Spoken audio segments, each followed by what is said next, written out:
জয়নিতাই নবদ্বীপ সুধাকর আমার শ্রীকৃষ্ণ চৈতন্য মহাপ্রভু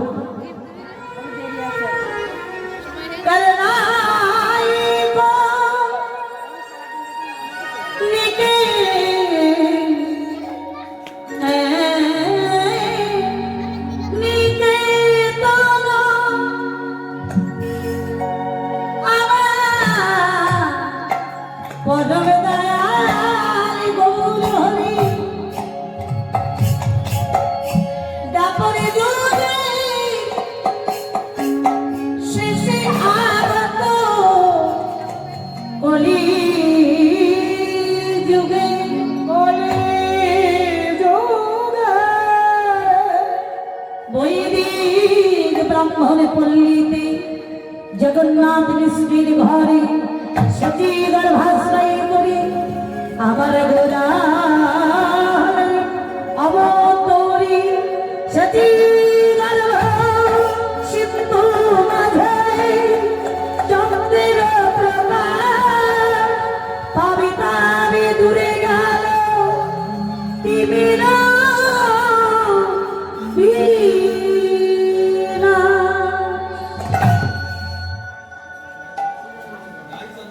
সচির গর্ভে ভগবান আমার জন্মগ্রহণ করলেন। এমনই একটা শুভ তিথিতে শুভ লগ্নে ফাল্গুন মাসে ফাল্গুনী পূর্ণিমার তিথি নক্ষত্র ফাল্গুনে হেনকালে জন্ম নিলেন আমার গৌর গুণমণি। সকল কলিহত দেবীর অন্ধকার দূরীভূত হল ভগবান গৌরচাঁদের উদয় দেখে। আপনারা অনেকেই জানেন বাবা, সেদিন কিন্তু তিনটি গ্রহণ হয়েছিল, সূর্যগ্রহণ, চন্দ্রগ্রহণ। এই সূর্যগ্রহণ চন্দ্রগ্রহণ আকাশের চাঁদ উদয় হয়েছিলেন আমার ভগবান জন্ম যখন গ্রহণ করেন। চন্দ্রদেব উদয় হয়েছিলেন, কিন্তু আকাশের চাঁদ আমার গৌরীর রূপ দর্শন করে তিনি লুকিয়ে গিয়েছিলেন। কারণ আকাশের চাঁদের ক্ষয় আছে, কলঙ্ক আছে।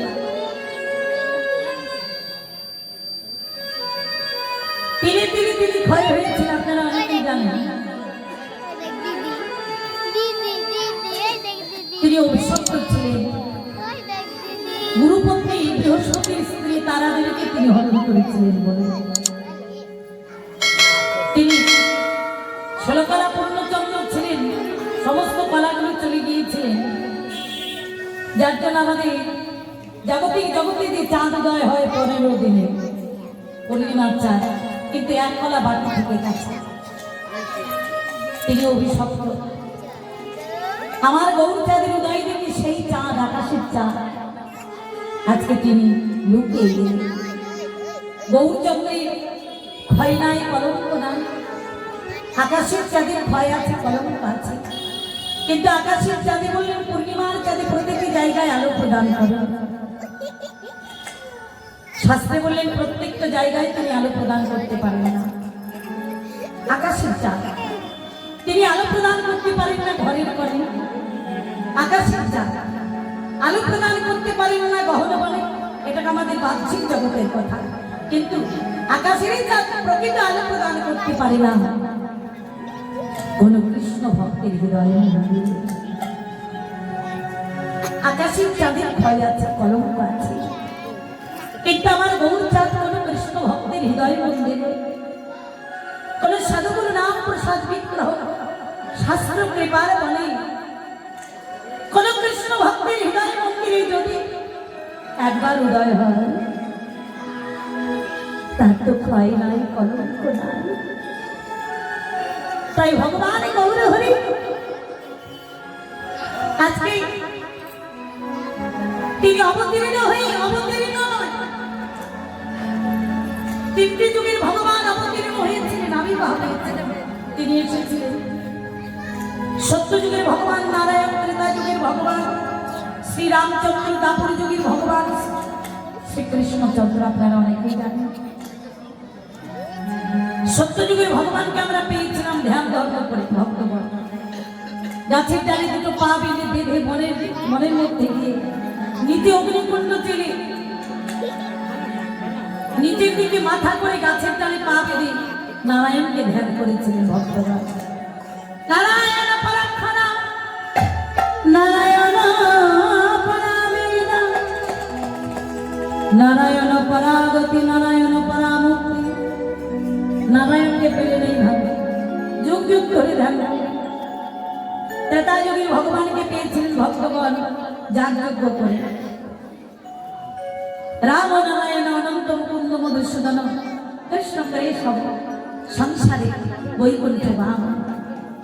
তারপর যুগে ভগবানকে পেয়েছিলেন হারে মুরারি মধুকৈট ভারী গোপাল গোবিন্দ মুকুন্দ যোগেশ্বর নারায়ণ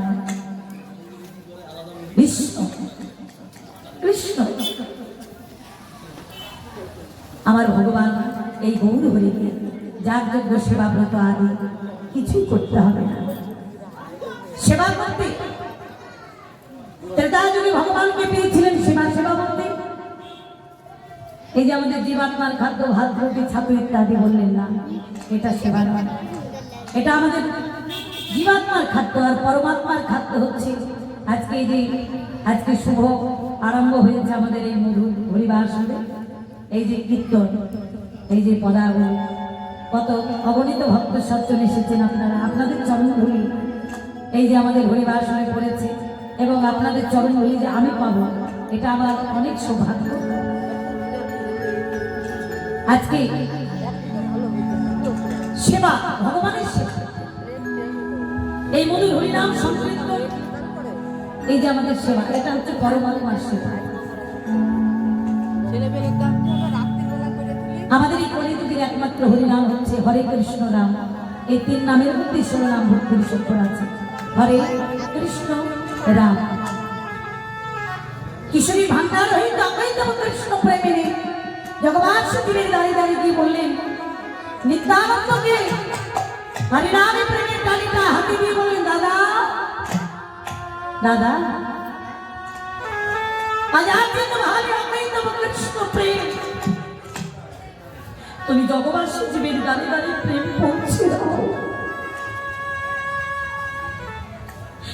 যে হরিনাম চাইবে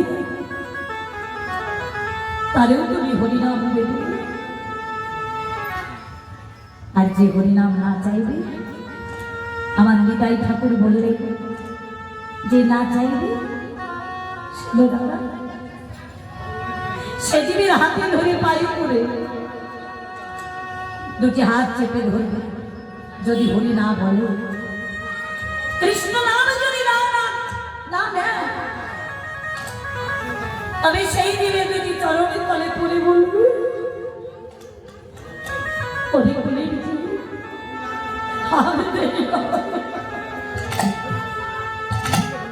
সকলেই মিলে প্রেমানন্দে দুটি বাহু তুলে একেবারে গৌরে হরি হরি হরি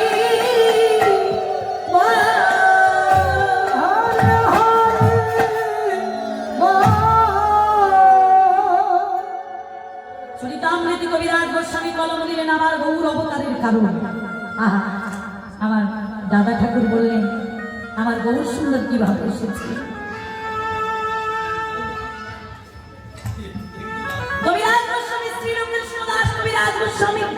তিনি লিখলেন শ্রী রাধায় আপনার মহিমা কি বিশ্ব বানাইব সাক্ষাস্তায় জেনাদ হত মধুরিমা কি বিশ্ব বামুদ্মুক্তি সক্ষমশ্চ বদন ভবত কি বিশ্ব ব্যতির ভাগ তদ্ভাবাট্য সমজনী সূচি গর্ব সিন্ধু হরিত। গোবিন্দ রাধারানীকে প্রশ্ন করলেন, রাধে রাধে তুমি যে আমায় এত ভালোবাসো, এই ভালোবাসায় এমন কি আনন্দ আছে, এমন কি সুখ আছে, এমন কি আনন্দ তুমি উপভোগ করো রাধে। রাধারানী বললেন আমি তোমায় ভালোবেসে কি সুখ পাই, কি আনন্দ পাই, কি আনন্দ উপভোগ করি, এটা তুমি জানবে না, এটা তুমি বুঝবে না। সকল শাস্ত্রগুলোকে ডাকলে উপনিষদ, মহাভারত, রামায়ণ, শ্রীমদ ভাগবত সকলকে ডেকে বললেন, একজন হাত তুললেন, ঠাকুর ঠাকুর তোমাকে ভালোবেসে ভক্ত যে কি আনন্দ পাই, যদি তুমি না দাও, অপরাধ যদি না দাও, আমি একটু বলবো ভগবানকে ভালোবেসে কি সুখ পাওয়া যায়। বাবা আজকে আপনাদের চরণ বাবার জন্য এসেছে, এটা ঠিক, কিন্তু চুক্তিবদ্ধ হয়েছি, তারপরে কীর্তন গাইতে এসেছি। এ ভালোবাসা ভালোবাসা নয়। কীর্তন গাইব, টাকা নেব, বাড়ি চলে যাব, এটা কি প্রকৃতি সত্যি ভালোবাসা? সার্থক ভালোবাসা। আর আপনারা যে এখানে এসেছেন, দুটো হরি কথা শুনবো, ওই অধমের বদল থেকে কি জানি কোন মা আসছে, কোন মেয়ে আসছে, তার মুখে দুটো হরি কথা শুনবো। কৃষ্ণকে ভালোবাসবো, কৃষ্ণ নামামৃত সাধন করে কৃষ্ণ কৃষ্ণ বলে রূপটা জলে ফেলবো। বিদায় গৌর হরি গৌর হরে হরে।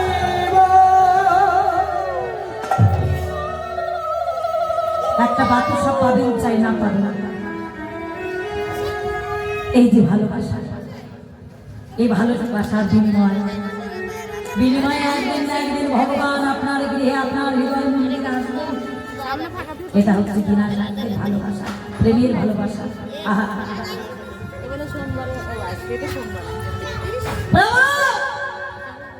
আমি তোমায় বলি,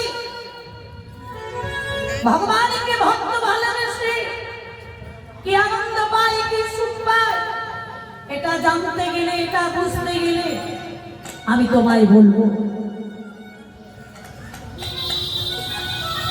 তোমাকে ভগবানের আসন পরিত্যাগ করে, ভগবানের আসনটা পরিত্যাগ করতে হবে।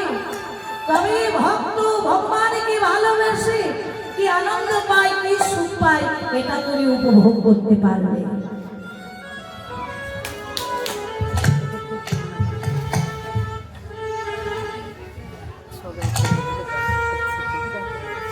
আমার ভগবানের আসন পরিত্যাগ করে আমাকে কি হতে হবে? ভগবানের আসন পরিত্যাগ করে তোমাকে হতে হবে কি জানো? তোমাকে ভক্তের আসন গ্রহণ করতে হবে। নিতাই গৌর হরি গৌর। ভক্তের আসন গ্রহণ করে শুধু রসগোল্লা হলেই তো হবে না। রসগোল্লার স্বাদ জানে কি বাবা?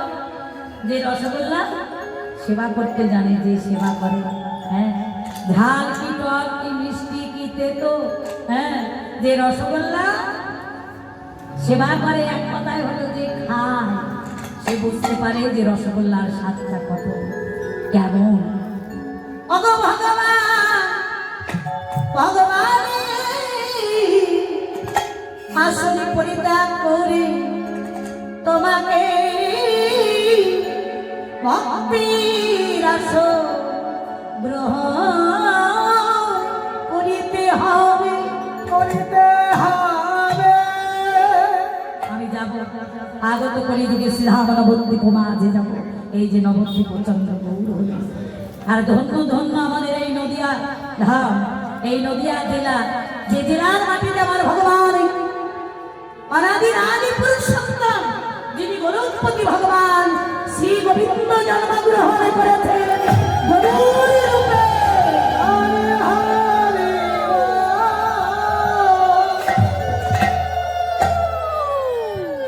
তাই আজকে পরে আমি আগত করি রাধা বৃন্দাবনের মাঝে বললেন, তুমি একা যাবে, আমিও তোমার সঙ্গে যাব। কারণ বৃন্দাবনে নবদ্বীপ অনেক কাটা, তখন ছিল অনেক কাটা, কি দাদা নবদ্বীপে অনেক কাটা, এখন তাও তা সেই নবদ্বীপে যাব। যদি তোমার ওই কাটায় অঙ্গে ফোটে এই সোনার কান্তি, আমি তোমার সঙ্গে যাব। কেমন করে যাবে? তুমি আমার অন্তরের নীলকান্ত মনে অবতরী রাধাকৃষ্ণ মিলিত, তুমি আমার গৌর সুন্দর গৌর কিশোর অবতরী, অবতার নয়, তাই না বাবা? অবতার নয়, অবতরী মিলিত তুমি গৌর কিশোর, দুটি দেহ একত্রিত হয়ে একটি আত্মা, একটি দেহ। হ্যাঁ, দুটি দেহ একটি আত্মা প্রত্যেকটা যুগে, কিন্তু এই নবদ্বীপে একটি দেহ, এই কলিযুগে একটি দেহ একটি আত্মা। সেদিন নবদ্বীপ নদিয়ায় যাব, সেদিন কি করবো জানো বধূহে? অন্তরে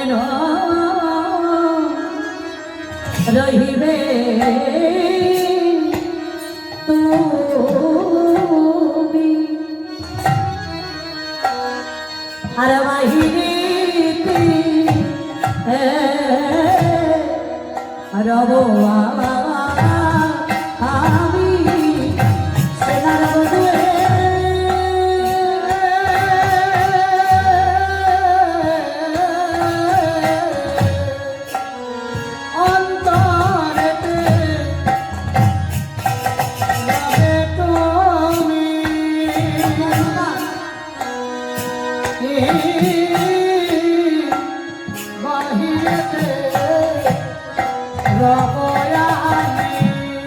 সেদিন দুই তন, এই যে রাধাকৃষ্ণ, দুই তন দুই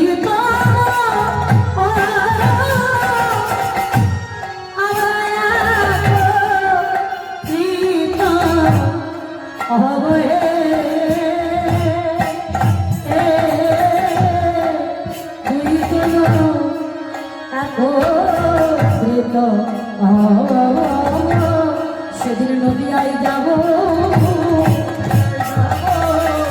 নদিয়ায় যাব, নদিয়ায় যাব, নদিয়ায় যাব, আমি নদিয়ায় গিয়ে গৌর হব, নদিয়ায় যাব, নদিয়ায় গিয়ে গৌর হব, নদিয়ায় যাব, নদিয়ায় গিয়ে গৌর হব, নদিয়ায় যাব, নামে প্রচারিত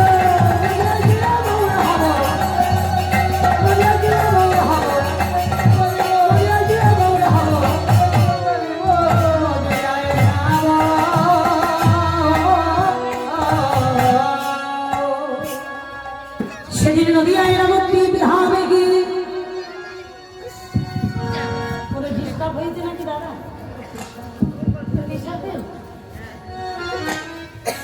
নবদ্বীপে গিয়ে সেদিন নামা বলে ভিক্ষারে ঝুলি স্কন্ধে করে, মাথায় নামা বলি বেঁধে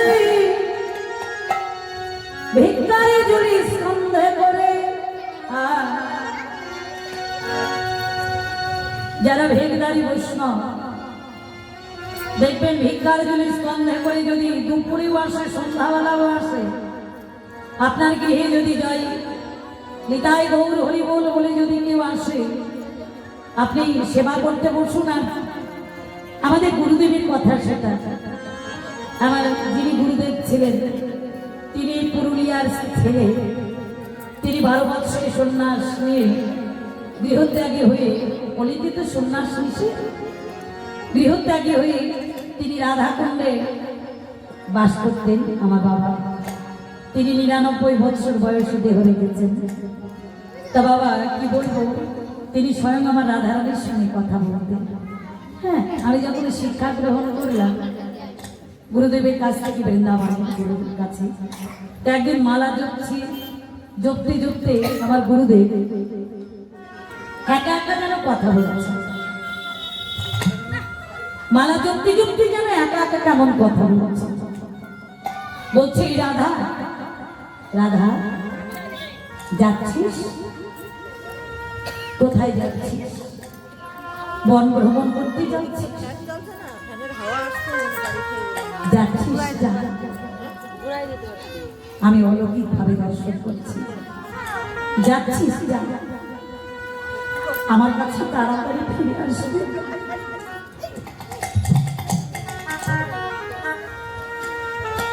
আপনারা কৃষ্ণ ভক্ত হয়তো বিশ্বাস করবেন, আমার যিনি গুরুদেব ছিলেন, শিক্ষা গুরু, তিনি ৯-১০টা মুড়ি সেবা করতেন রাত্রিতে। ভক্তগণ অনেক আয়োজন করতেন, আমি নিজের হাতে খাইয়েছি, সেবা দিয়েছি। বলে মা, এই কৃষ্ণ নামের অমৃতই তো আমার একমাত্র সাথ। তাই আপনাদের কাছে আমার করজোড়ে নিবেদন যে আমার গুরু যেন রাধারানীর চরণ পায়। তিনি দেহ রেখেছেন ১ বছর হলো, গত বৈশাখ মাসে দেহ রেখেছেন। তা মনে হলো যে সাক্ষাৎ রাধারানী তিনি দর্শন পেয়েছেন। তা কোনো বৈষ্ণবী যদি আসে মা, দেখবেন ওই বৈষ্ণবী ভিক্ষার ঝুলিতে আমার শ্রীকৃষ্ণ চৈতন্য মহাপ্রভু আছেন। ভিক্ষা দেবেন, কেউ ফিরাবে না।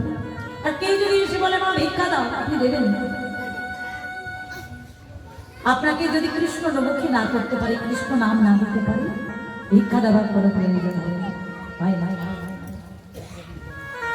তাই আজকে ভগবান শ্রীকৃষ্ণ চৈতন্য মহাপ্রভু সন্ন্যাস গ্রহণের পর যার নাম হলো শ্রীকৃষ্ণ চৈতন্য মহাপ্রভু, তিনি বললেন রাধে ভিক্ষার যদি সঞ্চয় করে নামা বলিবে, আমি কি করব জানো? তোমার প্রেমের শোধ করব।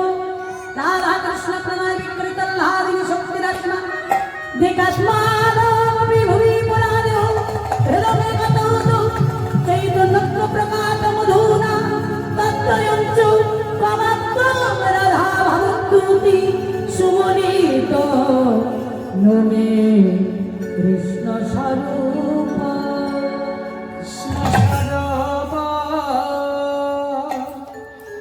শ্রী রাধা কৃষ্ণ প্রণয় বিকৃতি ক্ষীর হইতে যেমন দুগ্ধ পৃথক নয়, তেমনি দুগ্ধ হইতে যেমন ক্ষীর পৃথক নয়, তেমনি লাদিনী শক্তি কৃষ্ণ প্রেম হইতে কখনো পৃথক নয়।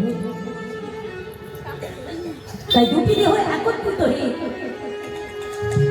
গৌর হলেন ব্রজের কানা। রাধে গো তোমার প্রেমী শোধ করব, আর নামা বলি ভিক্ষার ঝুলি স্কন্ধে করে। আমি কি করবো জানো? হরে কৃষ্ণ হরি বলে জীবের দ্বারে দ্বারে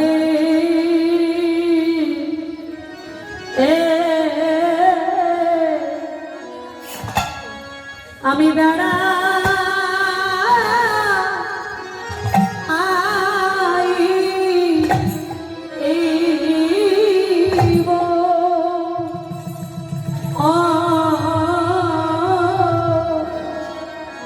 হরে কৃষ্ণ হরি বলে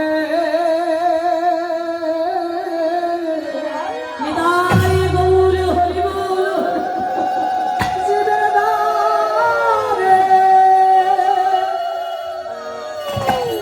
দ্বারে বেড়াইব।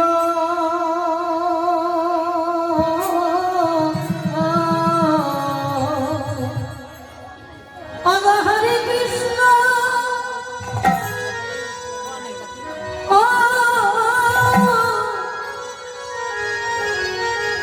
হরে কৃষ্ণ হরে বল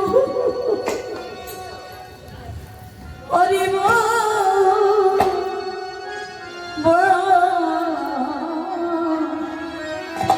বল জীবের দ্বারে দ্বারে আমি বেড়া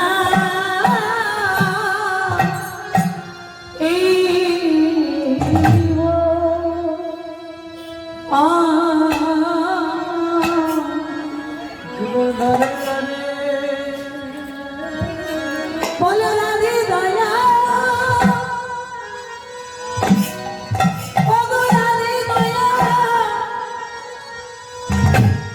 তুমি আগে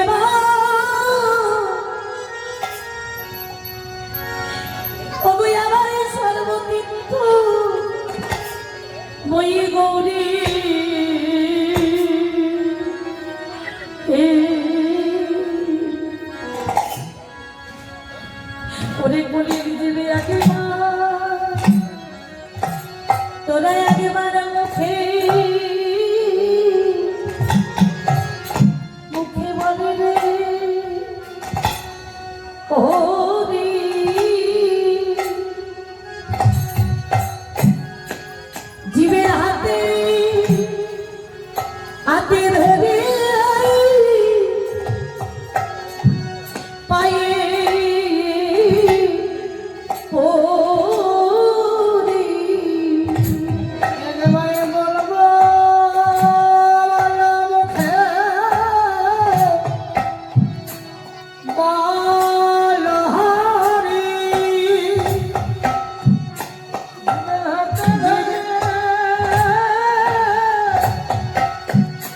পায়ে পড়ে হরি নামে ছাড়া দিবে নাই রে গতি তোমার একবার মুখে বলবি হরি জীবের নাম ছাড়া নাই রে গতি। দেবার মুখে বলহারি নামে ছাড়া দিবে নাই রে গতি একবার মুখে বলবি হরি গোলাম ছাড়া নাই রে গতি। একবার মুখে বলহারি ছাড়া নাই রে গতি। একবার মুখে বলহারি সেদিন কেউ তোর সঙ্গে আসতে বাবা যাবে না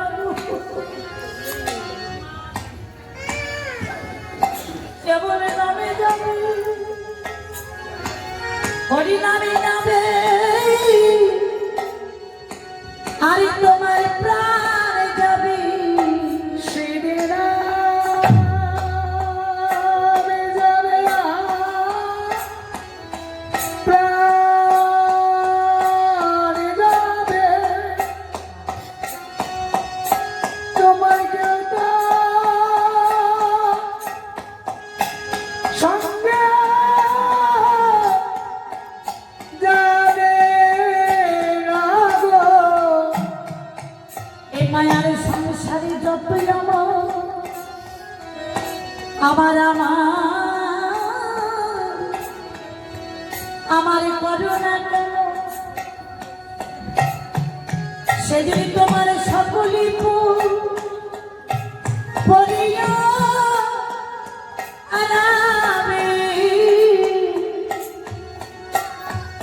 যতই আমার হৃদয় করোনা গো সকলে তোমার করে রে একবার মুখে বলিবে হরি জীবের হাতে ধরি পায়ে পড়ি বদরে ভরে মায়া হরি জিরে হস্তে ধরে পায়ে পড়ি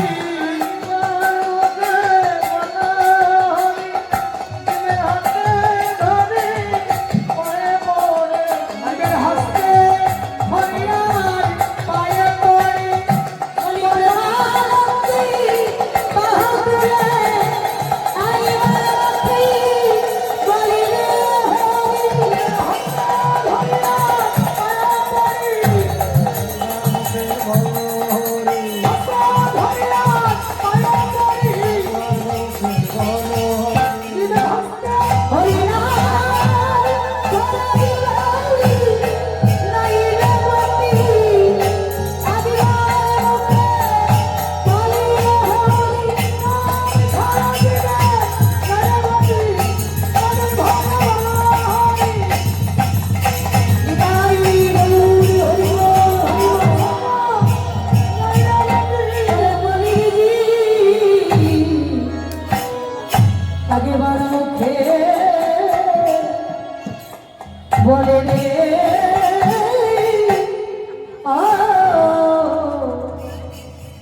হরি হরি হরি হরি একবার কৃষ্ণ নামে যত পাপ হবে, জীবের কিংবা সাধ্য আছে জীবী তত পাপ করে। ভগবান আমার আসলে নবদ্বীপ মাঝে খুলে নবতরী সতীবার বসন্ত মাঝে আজ চন্দ্রের প্রকাশনে ফাল্গুন পূর্ণিমার তিথিতে, যেটা আমরা বৃন্দাবনের হোলি খেলা বলি, সেই তিথিতে আমাদের ভগবান জন্মগ্রহণ করলেন। আহা, সেই ভগবান কলিহত জীবের দাঁড়িয়ে দাঁড়িয়ে নিত্যানন্দকে সঙ্গে করে হরিনাম প্রেম দিচ্ছে। ভগবান জন্মগ্রহণ করলেন এমনই একটা শুভ তিথি, শুভ লগ্নে জন্মগ্রহণ করেছিলেন। তাই আজ ভগবান আবার সকলে করে হত জীবের দাঁড়িয়ে দাঁড়িয়ে নিত্যানন্দকে সঙ্গে করে হরিনাম প্রেম দিচ্ছে। অনর্পিত জরিগিরা করুণায় অবতীর্ণ কলো সমর্পয় তুচ্ছল হরসং ভক্তি সিয়া হরি পুরন সুন্দর দূতি কদম্ব সন্দীপিতা সদা হৃদয়ে স্কন্দারে শ্রী সচি না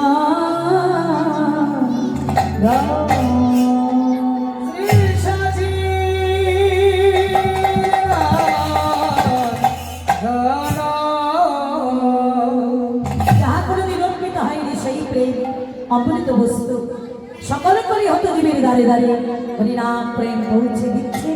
ভগবান আমার জন্মগ্রহণ করেছিলেন, যখন আসেন ভগবান তখন ভক্তিমতী মায়েরা সতীমা রাত্রিতে স্বপ্ন দেখলেন। স্বপ্ন দেখলেন কি? সতীমা রাত্রিতে স্বপ্ন দেখেছে ভগবান যখন আমার আসেন, যে কোটি কোটি চন্দ্র, কোটি কোটি সূর্য, কোটি কোটি চন্দ্রকে, কোটি কোটি সূর্যকে একত্রিত করে যে জ্যোতির উদয় হয়, সে জ্যোতি যেন সতীর গর্ভে প্রবেশ করেছে। আসতে বলছে আজকে সেই গৌর সুন্দরকে আমার এনেছিলেন কে? আমাদের পঞ্চতত্ত্বের মধ্যে যিনি দাঁড়িয়ালা বাবা, সে কে গো? অদ্বৈত ঠাকুর, যিনি দেবের দেব মহাদেব, যিনি পরমবর্ষ বাবা ভোলানা। অদ্বৈত ঠাকুর তিনি শান্তিপুরের বাবলা বনে প্রতিদিন তুলসী পত্র গঙ্গা জল একটি করে নেয়, একটি করে তুলসী পাতা নেয় আর গঙ্গার জলে ভাসিয়ে দেয়। যুগ যুগ যুগ ধরে তিনি ধ্যান করছেন, ভগবানের সারা পায়। একদিন হাহাকার করে কাঁদতে লাগলেন অদ্বৈত, প্রভু প্রভু তুমি কি আসবে না দয়াময়? তুমি কি আসবে না দয়াময়? ভগবান বললেন, অদ্বৈত এই তুলসী পাতা, এই গঙ্গা জল আমি আসব। জীবের মনের দশা থেকে অদ্বৈত ঠাকুর কাঁদতে শুরু করলেন। অদ্বৈতকে দেব মনে করে বললেন, অদ্বৈত এই তুলসী পাতা, এই গঙ্গা জল তুমি গৌতমী মন্ত্র স্তব করে তুমি ওই সুরধনী গঙ্গার মাঝে ভাসিয়ে দাও। গৌতমী মন্ত্র স্তব করে সুরধনী গঙ্গায় ভাসিয়ে দিল। তুলসী দল মাতৃণা জলস চুলুকিনা বিক্রিমিতে সমাত্মা ভক্তেব্য ত্বক্তবা সল্লো হরি। যেই ভাসিয়ে দিয়েছে প্রতিদিন গানের দিকে চলে যায়, ভাটানের দিকে চলে যায়। আজ তুলসীর পাতা গঙ্গা জল উজান হয়ে চলেছে, সারা রাত্রে এই তুলসী পাতার পিছু পিছু অদ্বৈত ঠাকুর কিনারায় কিনারায় ভেসে আসতে, রাত্রিতে মা আমার স্বপ্ন দর্শন করে কোটি কোটি সূর্য কোটি কোটি চন্দ্রকে একত্রিত করে দিয়ে জ্যোতির উদয় হয়। সেই জ্যোতি যেন সতীর গর্ভে প্রবেশ করে। সে জ্যোতি যেন গর্ভে সতীর গর্ভে প্রবেশ করলে এমন সময় কি হলো, চিৎকার করে উঠে বললেন, বিশ্বরূপ মানে বিশ্বরূপ হচ্ছে বড় ছেলে। বিশ্বরূপ বলতে বলতে চিৎকার করে উঠে জগন্নাথ মিশ্র বললেন, সতী, ও সতী, তুমি চিৎকার করে উঠলে, তুমি কাঁদছো কেন? হাঁপাচ্ছে সতী দিদি। স্বামী, আমি একটা স্বপ্ন দর্শন করলাম। কি স্বপ্ন?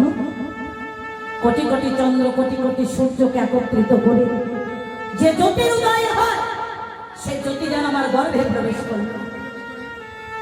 জগন্নাথ মিশ্র হেসে বললেন, এই স্বপ্ন তোমার মঙ্গলের স্বপ্ন, এতে কোনো ক্ষতি হবে না। স্বামী, আমার বিশ্বরূপের কোনো ক্ষতি হবে না তো? না, যাও সতী, তুমি কলসি কাকে করে সুরধনী গঙ্গায় স্নান করে জল নিয়ে এসো। আমার যে দামোদর আছে, দামোদরের স্নান করাতে হবে, সেবা দিতে হবে, শালগ্রাম শিলা। সতী দেবী স্নান করতে সারা রাত্রি ওই তুলসী পাতাটা ভেসে ভেসে আসছে, আর কিনারায় কিনারায় অদ্বৈত ঠাকুর আসছে। মা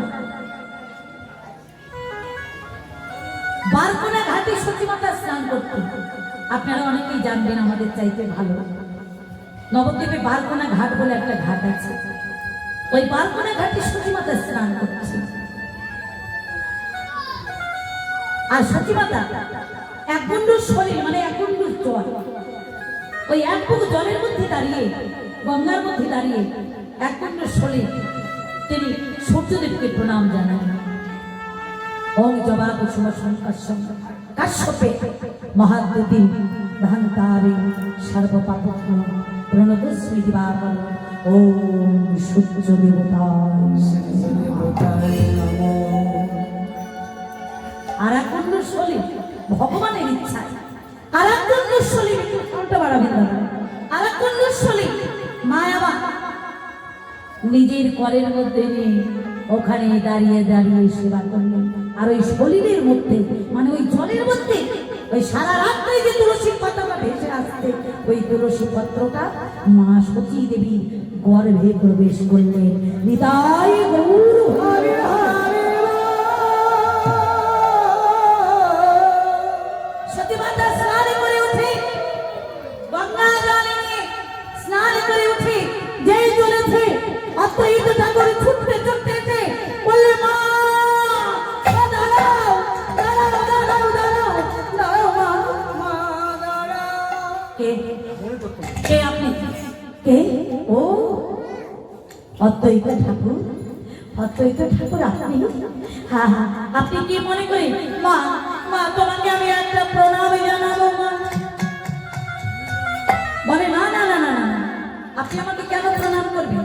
আপনার পেটের মেয়ে আমি, হ্যাঁ, আপনি আমায় কেন প্রণাম জানাবেন? শোনো মা, তোমায় তো প্রণাম জানাবো না মা, আমি প্রণাম জানাবো কাকে জানো মা? যিনি আমার ঈশ্বর, যিনি আমার অবিনশ্বর, যিনি অনাদির আদি গোবিন্দম সর্বকারণের কারণ, যার ইচ্ছা ছাড়া গাছের একটা পাতাও নড়তে পারে না, সে তোমার গর্ভে আসছে মা। তোমার কাছে আমার একটা মিনতি, তোমাকে একটা প্রণাম করব না, আমার বিশ্বরূপের কোনো ক্ষতি হয়ে যায় যদি। আর এর আগে আমি যতবার গর্ভবতী হয়েছি আপনি ততবার প্রণাম করেছেন। এর আগে আমার 8টা কন্যা সন্তান মারা গেছে, না আপনি প্রণাম করবেন, আমার ছেলে বিশ্বরূপের ক্ষতি হয়ে যাবে। না না না,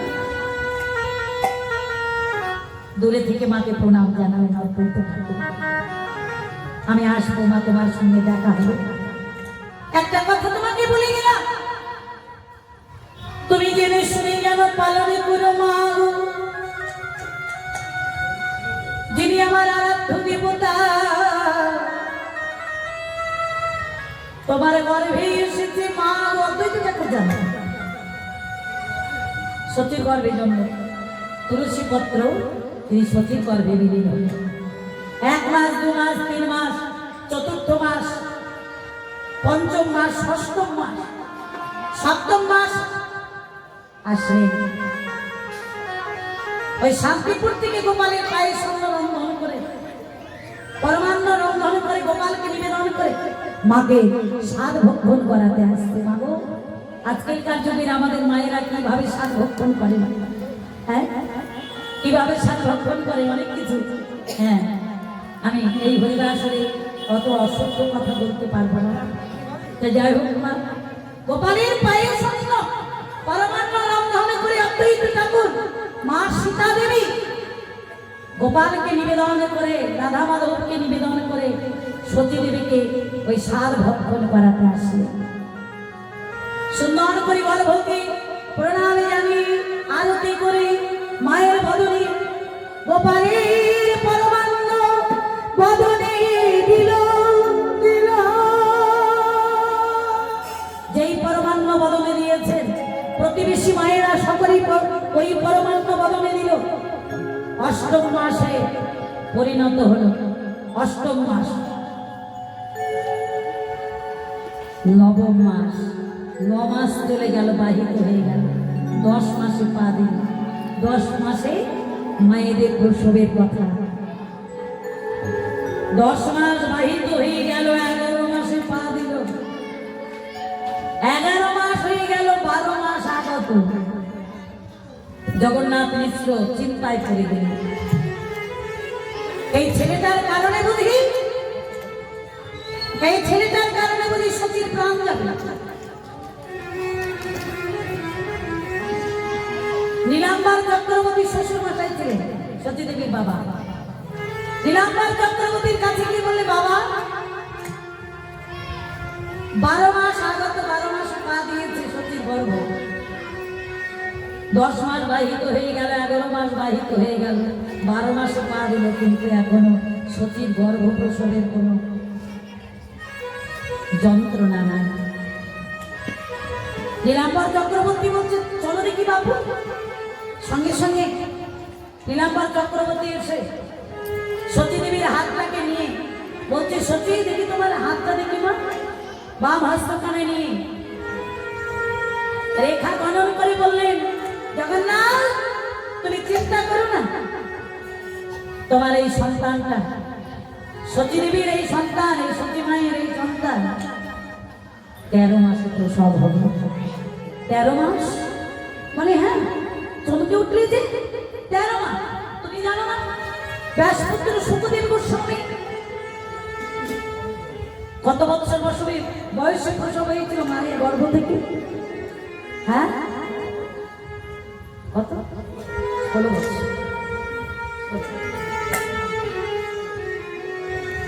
ব্যাসপুত্র শুকদেব গোস্বামী মায়ের গর্ভ থেকে বলে, আমাকে মায়াতে আসক্তি করতে পারবে না, ভগবান তুমি কথা দাও, মহিষের সিংহে মাকে আমি যন্ত্রণা দেব না, কিন্তু তুমি বলে দাও আমাকে যেন মায়াতে না ধরতে পারে, গ্রাস না করতে পারে। মহিষের সিংহে একটা সরিষা দিলে যতটুকু মাত্র সময় লাগে পড়তে নিচে, সেই সময় আমি মায়ের গর্ভ থেকে প্রসব হব। শুকদেব গোস্বামী তিনি 16 বছরের পূর্ণ যুবক হয়ে মায়ের গর্ভ থেকে প্রসব হয়ে তিনি হেঁটে হেঁটে চলে যাচ্ছেন। হরিবল, যেই হেঁটে হেঁটে চলে যাচ্ছে নদীর কিনারায়, সবে মাত্র প্রসব হয়েছে, গায়ে অনেক কিছু লেগে আছে, উলঙ্গ অবস্থায় 16 বছরের যুবক তিনি হেঁটে হেঁটে চলে যাচ্ছে। নদীর কিনারায় যুবতীগণ স্নান করছে। শুকদেব গোস্বামীকে দেখে কোনো বিকার নাই, তারা শুকদেব গোস্বামীর দিকে এক চেয়ে আছে। পিছু পিছু ব্যাস ব্যাসদেব চলে যাচ্ছে, আর ওই ব্যাসদেবকে দর্শন করে নবযুবতীগণ উলঙ্গ অবস্থায় তারা ছিল, শুকদেব গোস্বামীকে দর্শন করছিলেন। আর ওই যুবতীগণ উলঙ্গ অবস্থায় যখন ছিলেন, ব্যাসমণিকে দর্শন করে তারা জলের মধ্যে ঝাঁপ দিয়ে পড়লেন। ব্যাসমণি বললেন, কি ব্যাপার, আমার 16 বছরের যুবক ছেলে উলঙ্গ অবস্থায়, তোমরা উলঙ্গ অবস্থায় হেঁটে চলে গেল আমার ছেলে, তোমরা উলঙ্গ অবস্থায় দর্শন দেখতে লাগলে, আর আমি যেমনই আসলাম তোমরা ওই নব যৌবন নিয়ে তোমরা জলের মধ্যে ঝাঁপ দিলে। বলে, শোনো ব্যাসমণি, তোমায় একটা কথা বলি, তুমি পিতৃ সমতুল্য। তোমার ছেলে হচ্ছে, তোমার ছেলে শুকদেব গোস্বামী, তার হচ্ছে নির্বিকার, তার কোনো দেহে কামের গন্ধ নাই। নিতাই গৌর হরি হরি। তার কোনো কামের গন্ধ নাই। শুকদেব গোস্বামী দাঁত আছে, কিন্তু ছোলা খেতে জানে না। আর ব্যাসমণি, তোমার দাঁত নাই, কিন্তু তোমার ছোলা খাবার আসক্তি এখনো যায়নি। হৃদয় তোমার মধ্যে কামের গন্ধ আছে। বলিব খুব আধ্যাত্মিকের কথা, আমি এত ভেঙে বলবো না। আজকে ব্যাসপুত্র শুকদেব গোস্বামী মায়ের গর্ভ থেকে হেঁটে হেঁটে গিয়েছিল,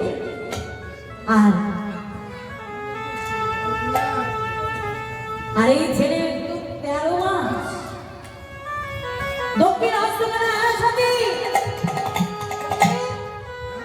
দেখি, তোর দক্ষিণ হস্তখানা, সতীদেবীর দক্ষিণ হাতটা ভালো করে পরিষ্কার করে দেখে নিন। নীলাম্বর চক্রবর্তী গণনা করে দেখলেন দক্ষিণ হাতটা, ডান হাতটা, ডান হাতটা দেখে নীলাম্বর চক্রবর্তী দুটি নয়ন জলে ছল ছল ছল ছল করছে। জগন্নাথকে আড়ালে ডেকে বললেন, জগন্নাথ, তোমার বিশ্বরূপ বড় ছেলেটা 16 বছরে যেমন সন্ন্যাস গ্রহণ করবে বলেছিলাম,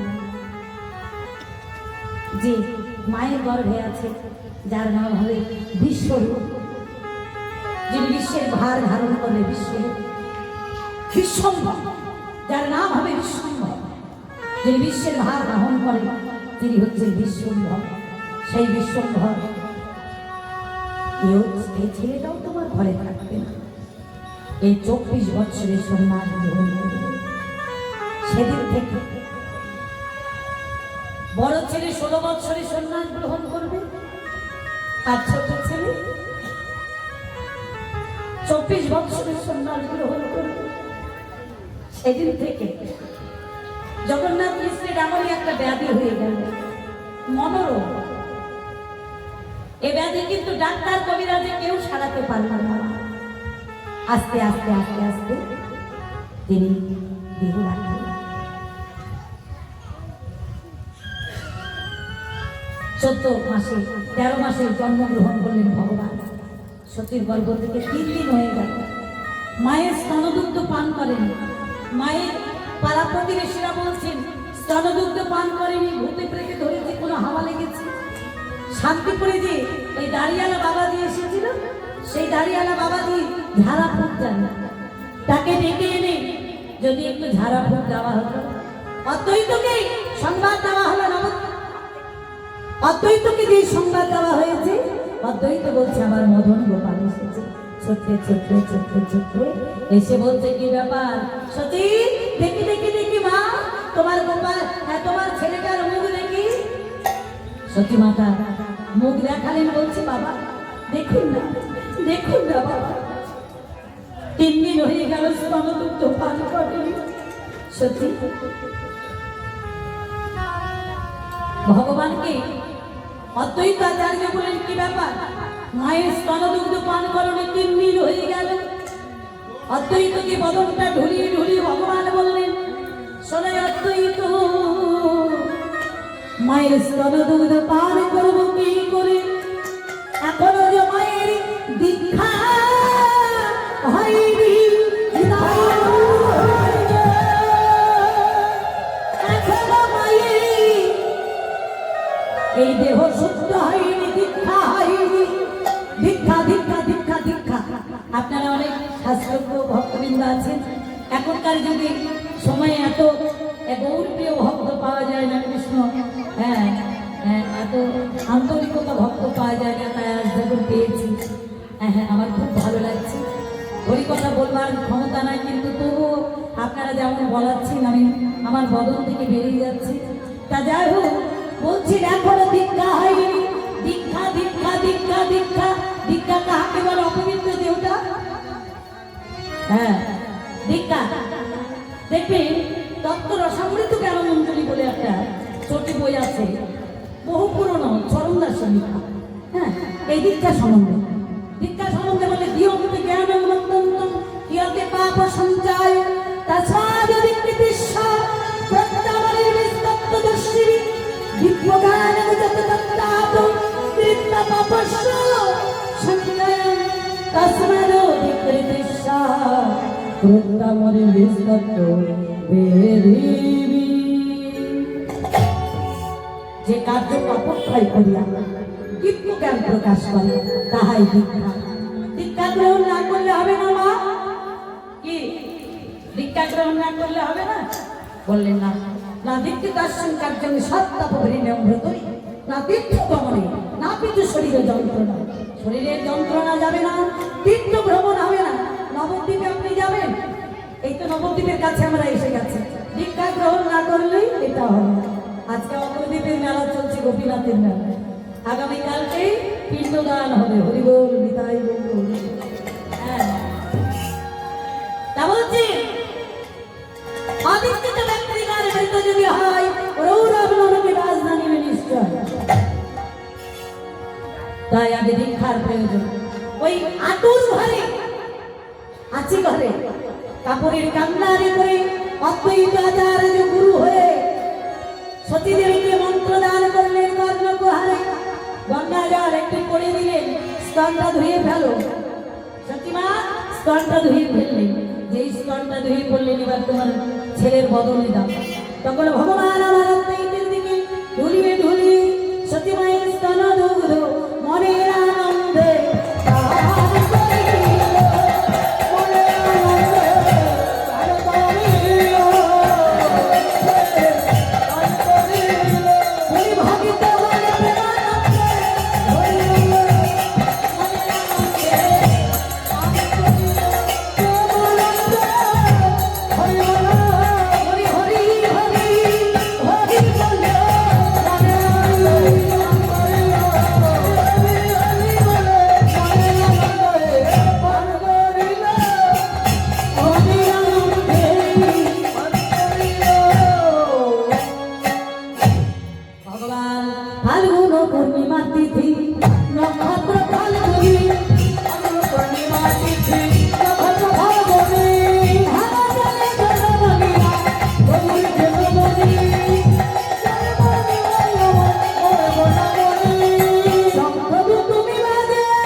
ভগবান গৌর সুন্দর আজ বাল্য খেলায় বিভোর হয়ে থাকে।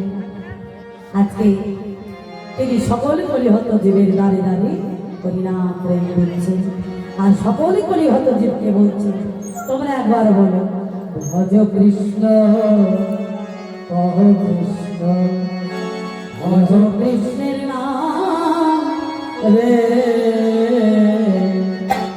ভজ কৃষ্ণ কহ কৃষ্ণ লহ কৃষ্ণ ভজ কৃষ্ণ কহ কৃষ্ণ কহ কৃষ্ণের নাম রে। যে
ভক্তিমতী মায়েরা, সারাদিন গেলে যদি আমরা ভগবানের নাম করবার সময় না পাই, ভগবান বললেন অন্তত যদি তোমরা সবার কালে সারাদিন অন্তে একবার যদি আমাকে ডাকার মতো ডাকো, আমি সেই ভক্তের ঘরে চির জন্মান্তরের মতো বাধা থাকবো।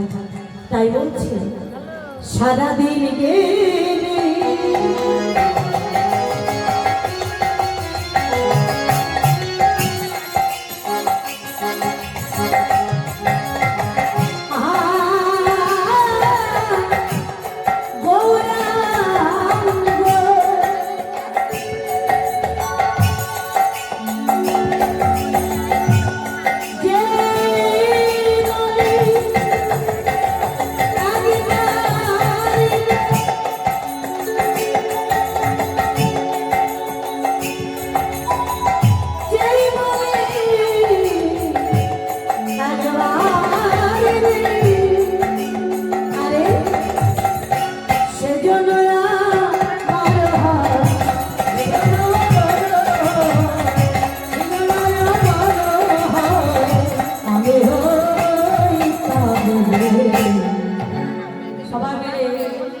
সকল ভক্তগণ প্রেমানন্দে একটি বাহু তুলে হাতে তালি দিয়ে সবাই আমরা বলবো ভজ কৃষ্ণ কহ